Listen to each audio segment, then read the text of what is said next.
बिस्मिल्लाहिर्रहमानिर्रहीम। अस्सलाम वालेकुम। आज हम हरा धनिया और पुदीने की चटपटी चटनी साथ में इमली की खट्टी मीठी चटनी बनाने वाले हैं, जो बहुत मज़ेदार बनती है और आप इसको 1 माह के लिए फ्रिज में स्टोर करके भी रख सकते हैं। बहुत ही मज़ेदार बनती है और खाने में बहुत ही टेस्टी लगती है। तो चलिए इसको बनाना शुरू करते हैं। हरा धनिया और पुदीने की चटनी बनाने के लिए हमें जिन चीज़ों की ज़रूरत है, इसमें हमने 4 चम्मच इमली का पल्प लिया है, 4 लहसुन के जवे, हाफ प्याज और 5 अदद सब्ज़ मिर्चें और काफ़ी मिकदार में हमने पुदीना लिया है और हरा धनिया। और ये तमाम चीज़ों को हमने अच्छे से धो लिया है। इसके बाद हम इसको बनाना शुरू करते हैं। तो सबसे पहले ग्राइंडर में हम डाल देंगे कटा हुआ सब्ज़ धनिया।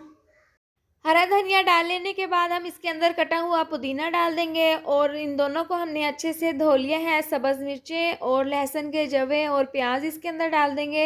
इसके साथ ही हम इसके अंदर डाल देंगे इमली का पल्प। बहुत ही ज़बरदस्त चटपटी चटनी बनकर तैयार होगी। और अगर आपको मेरी वीडियोस पसंद आती हैं तो इसको लाइक और शेयर ज़रूर किया करें, और अगर आप मेरे चैनल पर न्यू हैं तो इसको सब्सक्राइब भी ज़रूर कर दिया करें और साथ दी हुई बेल को भी प्रेस कर दें। और इसके साथ ही हम इसके अंदर थोड़ा सा पानी डाल देंगे। पानी डालने के बाद चंद एक स्पाइसेस इसमें डाल देंगे। तो सबसे पहले हम इसमें छोटा आधा चम्मच डाल देंगे नमक, आधी चम्मच साबुत ज़ीरा और 1 चम्मच हम इसके अंदर डाल देंगे कुटी हुई लाल मिर्च। ये तमाम चीज़ें डालने के बाद हम इसका ढक्कन बंद करके इसको ग्राइंड कर लेंगे।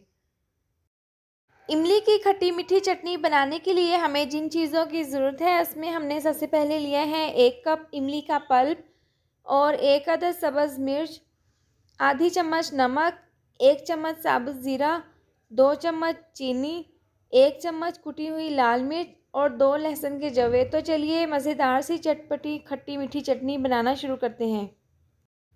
तो सबसे पहले इमली का पल्प हम जग में डाल देंगे। इमली को हमने 1 घंटे के लिए भिगोकर पानी में रख दिया था। 1 घंटे के बाद हमने इसकी गुठलियाँ रिमूव कर ली हैं और ये तमाम पल्प हम जग में डाल देंगे।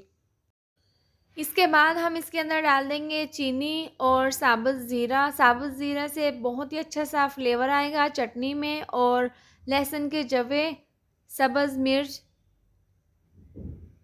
और नमक इसके अंदर डाल देंगे और लास्ट में हम इसके अंदर डाल देंगे कुटी हुई लाल मिर्च। इसके बाद हम ढक्कन बंद करके इसको ग्राइंड कर लेंगे। बहुत ही मज़ेदार चटपटी चटनी साथ में इमली की खट्टी मीठी चटनी बनकर तैयार है और इसका टेस्ट तो बहुत ही ज़बरदस्त है। आप इसको रमज़ान में बनाकर 1 माह के लिए फ्रिज में स्टोर कर सकते हैं। और उम्मीद करती हूँ आपको मेरी ये मज़ेदार सी रेसिपी ज़रूर पसंद आई होगी। तो ये थी हमारी आज की वीडियो। अगर आपको मेरी ये वीडियो पसंद आई हो तो इसको लाइक और शेयर करें, और अगर आप चैनल पर नए हैं तो इसको सब्सक्राइब भी ज़रूर कर दें और साथ दी हुई बेल को भी प्रेस कर दें, ताकि मेरी आने वाली हर नई वीडियोस का नोटिफिकेशन आपको मिलता रहे। अल्लाह हाफिज़।